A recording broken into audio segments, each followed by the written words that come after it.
Slay the Spire throws you into the world with a simple deck consisting of only a couple different cards. But before you know it, you'll be slaying beasts left and right with a deck built for the badass monster slayer you seek to be.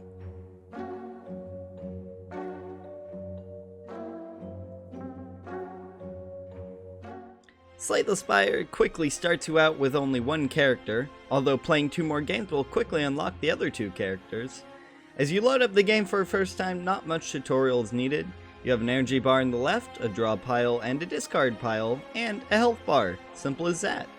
The game displays all the information needed to get you through your first couple of encounters in a way that is easy for even newcomers to deck building's genre to pick up. Not only that, but the simplicity of the cards at the beginning really shows just how easy it is to learn this game. No confusing tricks or skills, just block and attack.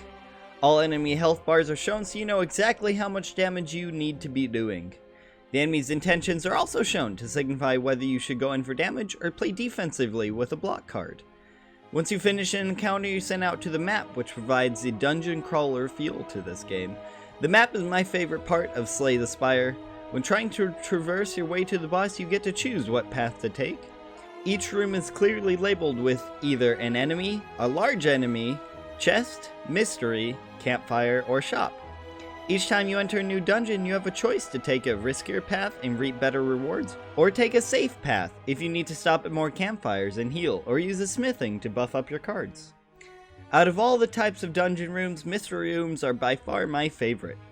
When you enter, there's so many different things that could happen, good or bad. Oftentimes you'll be faced with a choice to give up something for gold or goods in return. They are very well written and provide an interesting mix-up to the battles you'll be doing for the rest of the game.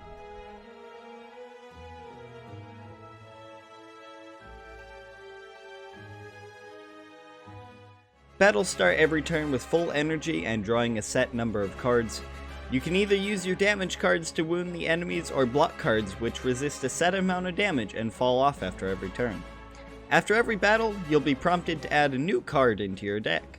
This is where things start to really get fun. There are many cards to get and some don't even unlock till after a couple of runs with your character.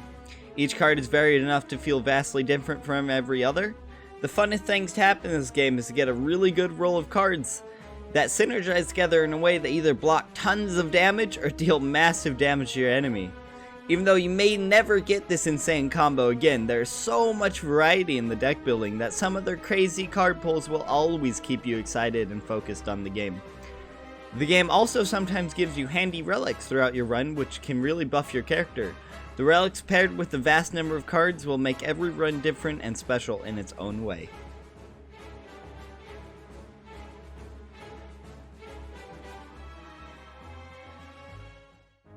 Each class is individualized and interesting in their own respects.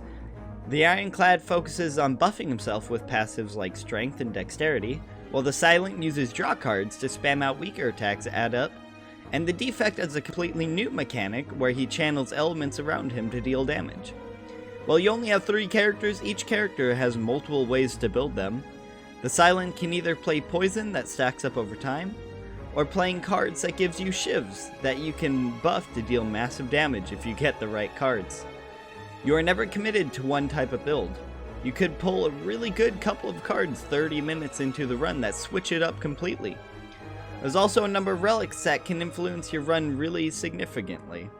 What I'm trying to get at is, even as the same character, you have so much variety in the deck and relic setup that you will not be bored for a long time playing this game. If you end up beating the game, however, which takes around an hour and a half, you have 20 different ascension levels to climb which add different modifiers and interesting mechanics to provide more of a challenge. You can also pick and choose between these different modifiers in your own custom game modes. My only real complaint for Slay the Spire is the lack of progression through different runs. I think it would be fun, maybe after you beat a run you could start again with one of your cards that you last run to give you more progression, some sort of reward for beating the game. In conclusion, Slay the Spire is an amazing deck building game with interesting characters and encounters that provide a game with a very high skill ceiling and so much variety between runs. Even with this, Slay the Spire's most impressive feat is the way anyone can pick up and easily understand the game without much experience in the genre. Good job, Slay the Spire.